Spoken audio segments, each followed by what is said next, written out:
तो एक नई कमेटी बनी। कमेटी कब बनी? 1952 में। कमेटी का नाम क्या रखा गया? काका कालेकर आयोग। ये कमेटी कब बनी? 1952 में। इसका सर्वे होकर के रिपोर्ट कब आ गई? 1957 में। अगर 57 में रिपोर्ट आ गई तो 57 में इस देश के हुकूमत करने वाले लोगों को आर्टिकल 340 के तहत संविधान की व्यवस्था के तहत बचे हुए पिछड़े समाज के लोगों को 57 में आरक्षण दे देना चाहिए था। लेकिन बाबा साहब ने एक बात कही थी कि इस देश के हुकूमत करने वाले लोग अगर नियत साफ करके मेरे संविधान को लागू नहीं करेंगे तो ये मेरा संविधान अच्छा से अच्छा संविधान भी अच्छा काम नहीं कर पाएगा। अगर मैं इस बात को खुलेआम मन से बोल रहा हूं, इस देश के हुकूमत करने वालों लोगों ने 75-76 साल बीत गया, आज तक भी बाबा साहब के बनाए हुए संविधान को ईमानदारी से नियत साफ करके लागू करने का काम नहीं किया गया। अगर मैं इस बात को कह रहा हूं तो कुछ लोग इस पे ये भी कह सकते हैं कि ये कैसे हो सकता है। तो मैं उसी बात को लेकर के एक आध दो आर्टिकल की व्याख्या कर रहा हूं। जैसे आर्टिकल 340 के तहत संविधान में आरक्षण की व्यवस्था थी, सर्वे रिपोर्ट हमारी 57 में आ गई। इस देश के अगर हुकूमत करने वाले लोगों की मानसिकता साफ होती, मानसिकता साफ करके संविधान लागू किए होते तो क्या 57 में काका कालेकर आयोग की रिपोर्ट लागू हो जाती कि नहीं लागू? लागू हो जाती ना। किसकी सरकारें थी?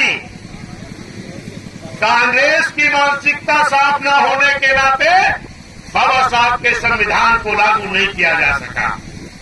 कब तक नहीं लागू हुआ? 77 तक। 77 तक कांग्रेस ने आर्टिकल 340 के तहत संविधान में व्यवस्था होने के बाद भी काका कालेकर आयोग की रिपोर्ट को लागू नहीं कराया। फिर 77 में उसी कांग्रेस के खिलाफ एक बहुत बड़ा मोर्चा बना और मोर्चे ने वादा किया कि अगर हमारी सरकार आ गई तो हम इस काका कालेकर आयोग की रिपोर्ट लागू करा करके आरक्षण पिछड़ों को देंगे। लेकिन ये मेरे सम्मानित साथियों, ये वादा कब तक चलता रहा? जब तक वोट नहीं पड़ गया। जब वोट पड़ गई, सरकार बन गई, प्रधानमंत्री जी भी बैठ गए कुर्सी पर, तब क्या कहे? तब क्या कहे कि यह रिपोर्ट तो पुरानी हो गई, इसलिए इस रिपोर्ट के आधार पर आरक्षण नहीं दिया जा सकता। रिपोर्ट कब आई थी? 57 में। और कब कहा गया पुरानी हो गई? 77 में।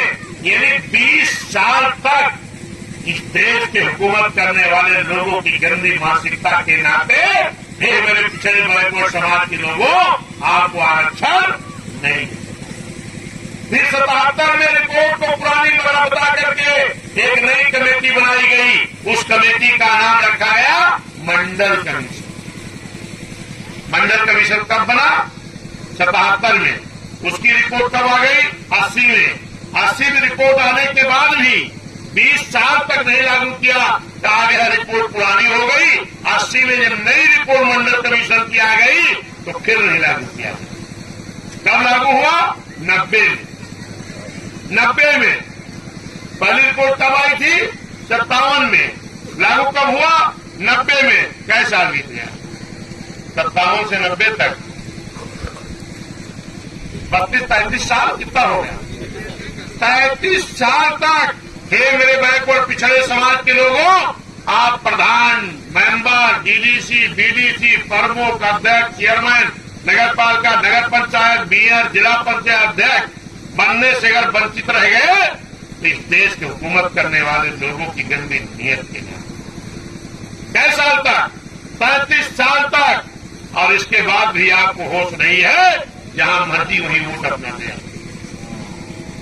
अगर 90 में लागू भी हुआ तो कैसे लागू हुआ, मैं उसके बारे में 2 मिनट बताऊंगा। ये मेरे साथियों, 89 में पहली बार बहुजन समाज पार्टी के 3 एमपी जीत करके आए। बिजनौर से बहन कुमारी मायावती जी, पंजाब से हरभजन सिंह लाखा जी, आजमगढ़ से रामकृष्ण यादव जी। जब 3 एमपी जीत करके आए, माननीय कांशीराम साहब तो बहुत पहले से सब समाज के साथ साथ पिछड़ों की लड़ाई लड़ रहे थे, लेकिन माननीय कांशीराम साहब ने कहा कि आज बड़ी खुशी की बात है कि हमारे 3 एमपी भी जीत गए। माननीय साहब ने बहन जी से कहा कि अब पार्लियामेंट तब तक नहीं चलनी चाहिए जब तक इन बैकवर्ड पिछड़े समाज के लोगों को मंडल कमीशन लागू करा करके इनको आरक्षण दे नहीं दिया जाता, तब तक पार्लियामेंट नहीं चलनी चाहिए। और उधर माननीय कांशीराम साहब वोट कर वोट पर बहुत बड़ा आंदोलन शुरू किए, रैली शुरू किए, और इधर पूरे देश में बहुजन समाज के लोगों को माननीय साहब ने कहा, क्या आप लोग पूरे देश में आंदोलन करोगे? कहां?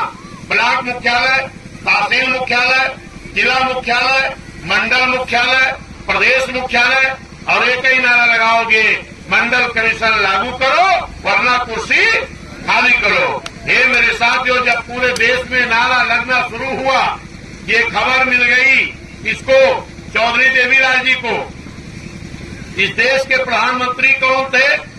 माननीय वीपी सिंह जी। उप प्रधानमंत्री कौन थे? चौधरी देवीलाल जी। चौधरी देवीलाल जी ने माननीय कांशीराम साहब मिलने के लिए समय मांगा। माननीय साहब ने दिल्ली के कुछ दूर पर पानीपत एक जगह है, वहां समय देने का काम किया, और जब चौधरी देवीलाल जी की माननीय साहब की मुलाकात हुई तो माननीय साहब ने देवीलाल जी को जब समझाया, चौधरी देवीलाल जी ने कहा, माननीय बहुत बहुत धन्यवाद कि आप पिछड़े समाज की लड़ाई इतनी